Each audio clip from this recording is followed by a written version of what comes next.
Sir MP ಅವರು ಸೋಮಣ್ಣ ತುಮಕೂರಲ್ಲಿ ಸ್ಪರ್ಧೆ ಮಾಡ್ತಾರೆ, ಅದು ಉತ್ಸುಕರಾಗಿದ್ದಾರೆ ಅಂತ ಹೇಳ್ತಿದ್ದಾರೆ. ಯಾರು? ನಮ್ಮ ಬಸವರಾಜಣ್ಣ ಅವರು ನಮಗೆಲ್ಲ ಪೈಲಟ್ ಕ್ಯಾಪ್ಟನ್ ಇದ್ದಂಗೆ. ಹೌದು, ನನಗೆ ಡೆಲ್ಲಿ ತೋರಿಸಿದ್ದು 45 ವರ್ಷದಿಂದನೇ ಕರ್ಕೊಂಡೋಗಿದ್ರು, ಇವತ್ತೆಲ್ಲ ಹಾಗೆ ಕರ್ಕೊಂಡೋಗಿದ್ರು. ಹಂಗಾಗಿ ಅವರೆಲ್ಲ ನಮ್ಮ ಕ್ಯಾಪ್ಟನ್.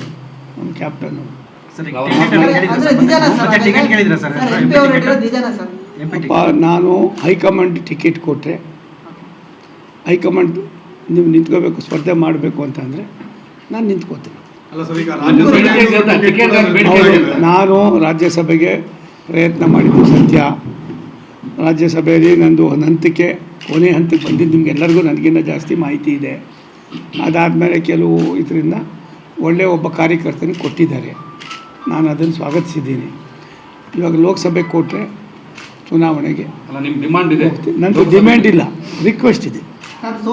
ಇವರು ಮಾಧುಸ್ವಾಮಿ ಅವರು ಒಂದು ಮಾತು ಹೇಳಿದ್ದಾರೆ ಸರ್, ಸೋಮಣ್ಣ ಅವ್ರು ಬರಲಿ ಬೇಡ, ಬಟ್ ಸ್ಥಳೀಯರಿಗೆ ಟಿಕೆಟ್ ಕೊಡಲಿ ಫಸ್ಟು.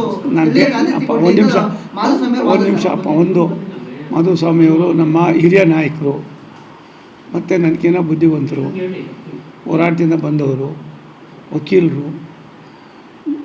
ನಾವು ಸ್ಥಳೀಯರು ಮತ್ತೊಂದು ಅನ್ನೋದಕ್ಕಿಂತ ಹೆಚ್ಚಾಗಿ ದೇಶ, ರಾಷ್ಟ್ರದ ಪ್ರಧಾನಿ ನರೇಂದ್ರ ಮೋದಿಯವರ ಆಡಳಿತವನ್ನು ಬಯಸ್ತಾ ಇದೆ. ನರೇಂದ್ರ ಮೋದಿ ಸಾಹೇಬರು ಕೂಡ ಗುಜರಾತವರು ಎಲ್ಲಿ ಬಂದು ನಿಂತ್ಕೊಂಡ್ರು, ಹಾಗಾಗಿ ಅದು ಅವ್ರ ಭಾವನೆ ಇರ್ಬೋದು, ಅವ್ರು ಹೇಳೋದ್ರಲ್ಲಿ ತಪ್ಪೇನಿಲ್ಲ. ನಾನೇನು ಅದಕ್ಕೆ ಇದು ನನ್ನದು ಭಿನ್ನಾಭಿಪ್ರಾಯನೂ ಇಲ್ಲ.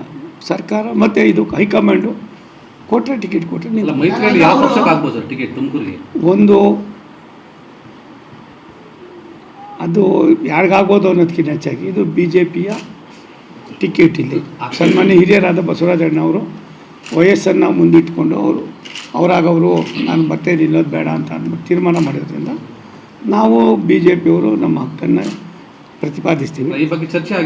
ಚರ್ಚೆ ಎಲ್ಲವೂ ಆಗಿದೆ.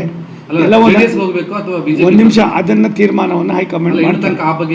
ಎಲ್ಲವೂ ತೀರ್ಮಾನ ಆಗಿದೆ, ಎಲ್ಲವೂ ಹೈಕಮಾಂಡ್ ತೀರ್ಮಾನ ಮಾಡಿದೆ. ತುಮಕೂರಿಗೆ ಟಿಕೆಟ್ ಆಕಾಂಕ್ಷೆ ಇಟ್ಕೊಂಡಿದ್ದು ಏನು ಕಾರಣ ಸರ್? ಬೇರೆ ಯಾವ ಕ್ಷೇತ್ರನ ಬಿಟ್ಟು? ಒಂದು ನಿಮಿಷ ತಾಳಪ್ಪ, ನನಗೂ ತುಮಕೂರಿಗೂ ನಿಮ್ಗೆ ಗೊತ್ತಿದೆಯಲ್ಲೋ ಗೊತ್ತಿಲ್ಲ, ನಿಮ್ಗೆ ಎಷ್ಟು ವರ್ಷ ಏನೋ ಗೊತ್ತಿಲ್ಲ, 45-50 ವರ್ಷದ ಅವಿನಾಭಾವ ಸಂಬಂಧ ಇದೆ ಈ ಜಿಲ್ಲೆಗೂ ನನಗೂ. ಏನಪ್ಪ ನಿಮ್ಗೆ ಗೊತ್ತಿದೆ, ಅದು ಸಂಬಂಧ ಇದೆ.